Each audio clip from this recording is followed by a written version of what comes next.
Alors que l'amphore est le récipient le plus utilisé dans le commerce méditerranéen, les Romains découvrent le tonneau de bois en Gaule, où les artisans sont réputés pour leur savoir-faire en matière de ferronnerie comme de menuiserie.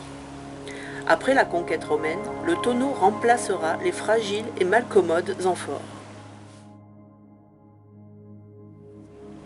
Les quelques historiens, comme Strabon, qui nous ont laissé des descriptions des Gaulois, ont été frappés par leur habitude de se battre entièrement nus. Mais leur vêtement a aussi attisé la curiosité, notamment par la qualité des tissus et par le port des braies, un pantalon de toile totalement ignoré dans le monde romain. C'est du mot brae, braca en latin, que nous vient le mot braguette.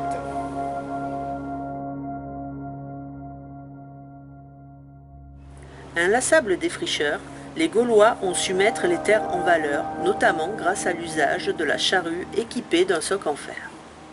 L'outil a permis de labourer mieux et plus rapidement les terres lourdes, argileuses, et a contribué à l'opulence des campagnes gauloises.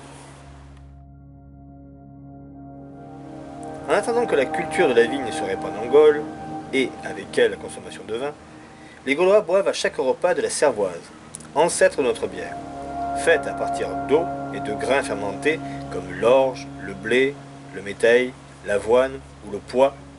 La cervoise restera en usage durant des siècles, mais, rapidement, les Gaulois prirent goût, sans aucune modération, nous dit Pline, au vin venu d'Italie. Les Romains l'appelaient le valus, et cette invention remarquable est attestée par l'historien Pline l'Ancien dans son Histoire naturelle. Dans les grands domaines de Gaule, de puissantes moissonneuses pourvues de dents sont poussées par 2 roues à travers la moisson par une bête de trait attelée en sens contraire. Elles arrachent les épis qui tombent dans la moissonneuse. Pour couper les récoltes ou faucher l'herbe, la faucille est l'outil le plus fréquemment utilisé par les paysans de l'Antiquité. Mais ce sont les Gaulois qui ont inventé la faux, avec sa longue lame incurvée et son manche équipé d'une poignée. Pas de sanglier à la table des Gaulois, mais du porc en quantité. Avant même l'apparition de la gastronomie française, les Gaulois sont passés maîtres dans la salaison des jambons et la confection de toutes sortes de charcuteries, dont la réputation est grande jusque sur les marchés de Rome. Si l'on en croit Pline l'Ancien, les Gaulois ont inventé le savon, ce qui est très discutable. On sait en revanche qu'ils utilisaient un savon spécial à base de cendres de hêtre et de suif de chèvre pour se laver et se colorer les cheveux, en blond ou en roux, afin d'effrayer les ennemis au combat. Depuis la plus haute antiquité, les guerriers se protègent le corps avec des armures faites le plus souvent de cuir ou de plaques de métal.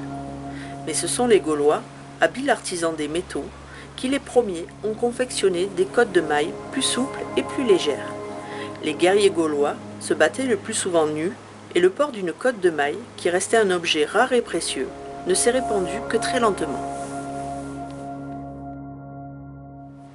Tout civilisés qu'ils soient, les Romains dorment sur une paillasse, faite de paille, et jalousent le sommeil de leurs voisins gaulois, dont Pline nous apprend qu'ils dorment sur des matelas de laine.